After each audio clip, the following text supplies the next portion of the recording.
আবারও মধ্যপ্রাচ্যে জ্বলে উঠেছে ভয়াবহ যুদ্ধের আগুন।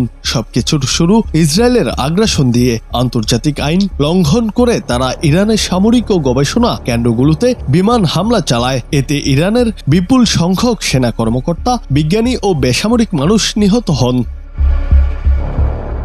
এই হামলার পর চুপ থাকেনি ইরান। পাল্টা জবাবে ব্যালিস্টিক ও হাইপারসনিক ক্ষেপণাস্ত্র দিয়ে ইসরায়েলের বিভিন্ন শহরে জোরালো হামলা চালায় তেহরান। রাজধানীর তেল আবিব, কিরিয়াত গাট, হাইফা এবং অন্যান্য গুরুত্বপূর্ণ এলাকায় আঘাত হানে ক্ষেপণাস্ত্রগুলো। বিভিন্ন গণমাধ্যমের সূত্র অনুযায়ী দুই দেশের চলমান যুদ্ধের মধ্যেই ইসরায়েলের মিত্র ট্রাম্প G7 মিটিং শেষ না করেই ওয়াশিংটন ফিরে গেছেন। তেহরানের সব নাগরিককে তেহরান ছেড়ে যেতে ট্রুথ সোশ্যালে পোস্ট করেছেন তিনি। অনেকে মনে করছেন নেতানিয়াহু আমেরিকাকে ইরান আক্রমণে নামাতে চাইছে।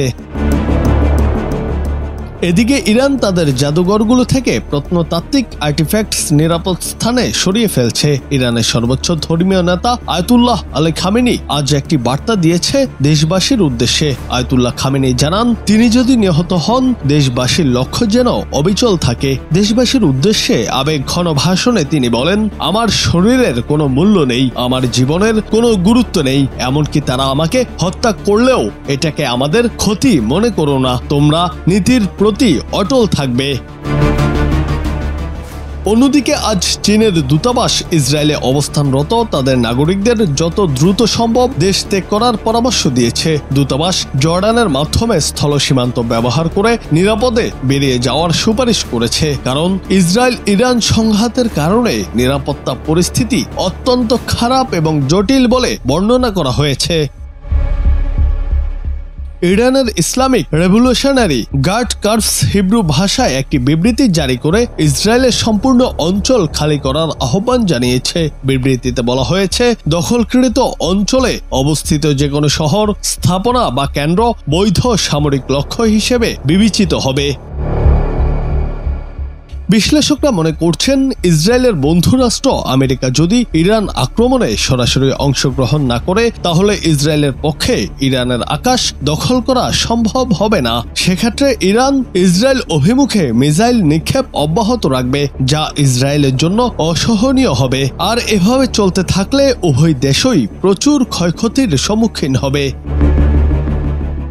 গত কয়েক বছর ধরে ইসরায়েল কেবল একচেটিয়া মার দিয়েছে, এবার মার খাচ্ছে তারা। একটা সময় ইসরায়েল যখন খুশি লেবাননে উড়ে গিয়ে হামলা করেছে, সিরিয়াতে যখন তখন যা ইচ্ছা ধ্বংস করেছে, এমনকি কিছুদিন আগেও জায়গা দখল করে নিয়েছে। তাছাড়া ফিলিস্তিনের গাজায় অমানবিক হামলা অব্যাহত রেখেছে ইসরায়েল। তবে এবার ইরানের সঙ্গে পাঙ্গা নিতে গিয়ে প্যাচে পড়েছে দেশটি। ভবিষ্যৎ দিনগুলোই বলে দেবে ইসরায়েল কি থামবে, না আমেরিকাকে আড়াল রেখে একাই যুদ্ধ চালিয়ে যাবে।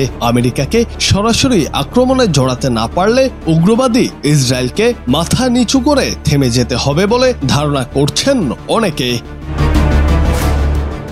এদিকে ফ্রান্সের প্রেসিডেন্ট ইমানুয়েল ম্যাক্রো দাবি করেছেন, যুক্তরাষ্ট্রের প্রেসিডেন্ট ডোনাল্ড ট্রাম্প ইসরায়েল ও ইরানকে যুদ্ধবিরতির একটি প্রস্তাব দিয়েছেন। তিনি আরও বলেছেন, যুক্তরাষ্ট্র যদি ইরান ইসরায়েলের মধ্যে যুদ্ধবিরতি আনতে সক্ষম হয়, তাহলে তা খুবই ভালো হবে এবং ফ্রান্স তা সমর্থন করবে।